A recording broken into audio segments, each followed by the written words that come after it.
नमस्कार, मैं हूं आरजू अंसारी और आप देख रहे हैं राष्ट्रीय जगत विजन न्यूज। छत्तीसगढ़ के जनसंपर्क विभाग में इन दिनों खबरों से ज्यादा खर्चों की चर्चा है। एक वेबसाइट, हर महीने 1 लाख रुपए का विज्ञापन, 6 महीने में 6 लाख रुपए का भुगतान।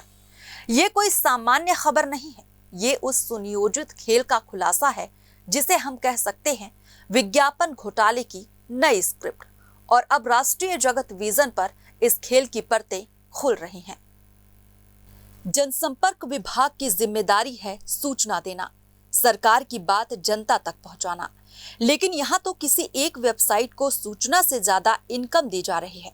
आरटीआई से निकली फाइलें गवाही दे रही हैं, सूचना के नाम पर सिर्फ एक वेबसाइट को वीआईपी ट्रीटमेंट मिल रहा है।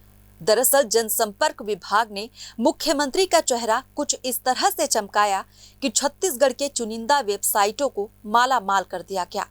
और यह पूरा खेल छत्तीसगढ़ के पूर्ववर्ती भूपेश सरकार के कार्यकाल के दौरान हुआ। sargujalive.in नाम की वेबसाइट को जून से नवंबर 2024 तक हर महीने 1 लाख रुपए के विज्ञापन जारी हुए।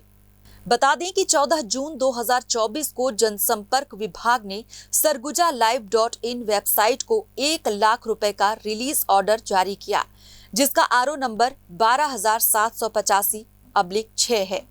वही जनसंपर्क विभाग ने 12 जुलाई 2024 को sargujalive.in वेबसाइट को 1 लाख रुपए का रिलीज ऑर्डर जारी किया,